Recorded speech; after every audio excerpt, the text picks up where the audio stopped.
Hi parents, it is Friday. We made it through our first full week.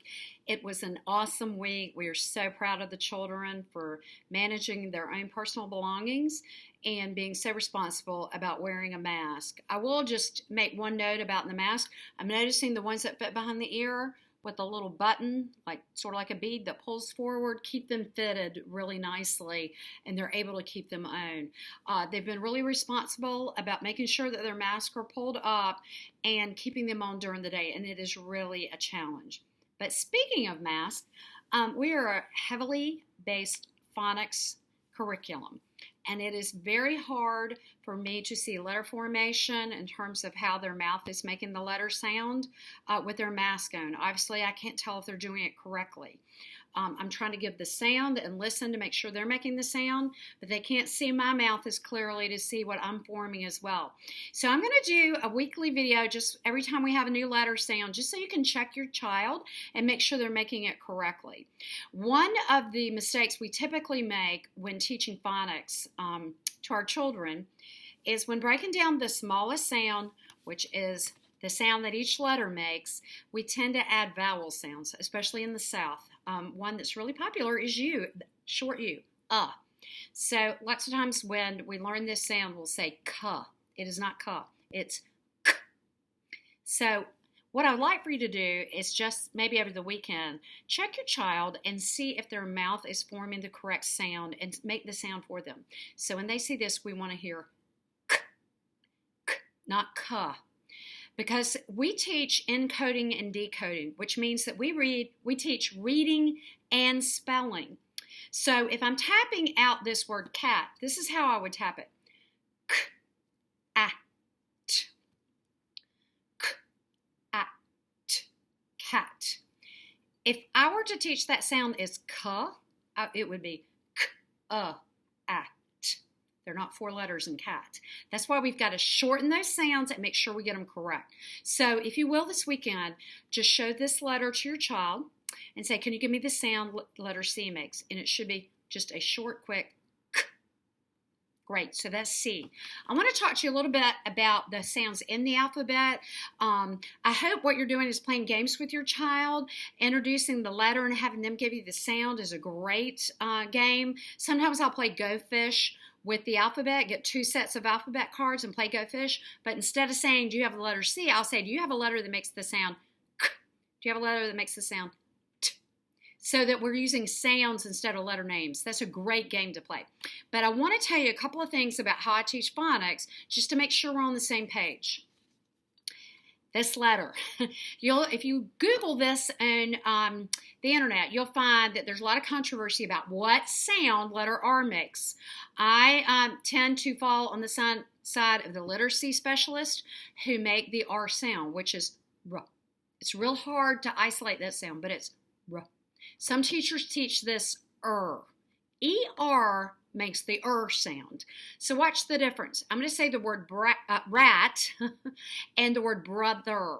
And watch the difference in my mouth. So rat is rat, rat. Do you see how my lips are coming together? Rat. Now watch me say brother, brother. My lips do not come together like that. Those are two different sounds, but a lot of teachers teach R as I do not. I teach it as R. It's a hard sound to isolate, but when you come to spelling, again, we do encoding and decoding, you need to know the difference between R and ER. So I teach this as rat. This is another way to check your child to see if they're making the correct letter sound. And again, we're looking at the mouth, the formation of the letter. So when I show this letter, a lot of children, they'll do this. They'll go, M. The mouth does not come open on letter M. So you want to see, That's the only sound we get. N, man, not an. So you can see where it impacts spelling if we don't shorten those sounds. Another letter that we went over this week, Q. I do not teach Q as an individual letter. I teach it as a digraph. And the children learned a digraph this week. And so the way I teach digraph is that we stomp it out. We say digraph. So we stomp die on one and graph on the other. Digraph. Two letters that make one sound. QU makes the sound. Qua. So when we get to Q and we're going over the alphabet and sounds, this is what we do. Bend down, touch the ground. QU makes the sound qua, qua, qua, qua, qua. So that we learn QU as a digraph instead of a single letter. So I want to let you know that I teach that way. The digraph that we did learn this week was TH, and we learned that yesterday and Thursday. We learned that Thursday is not pronounced Thursday because TH is a digraph, two letters that make one sound. So TH says the. Check this sound on your child as well. The. Their teeth should touch their tongue. The. Lots of times you'll hear this as F. F. It's not fa, it's the. And so we use the symbol thumb. Thumb. So those are just a couple of cues as we work through phonics to help you as you work with your child. I'm really going to have to depend on you to check these letter sounds for me at home because, again, I don't see your child's mouth, and so I can't see that they're making the correct letter formation. It's very important that we shorten these sounds out because, again, we do teach tapping as a way of reading. K, a, t, cat. And only one sound goes on each tap. Notice I didn't say one letter, one sound. If we add extra sounds like ka, that's two taps, ka, but that's not how we spell. So we need to make sure that we shorten all our letter sounds down and eliminate all those vowel sounds that Southerners like to add when we're doing phonics.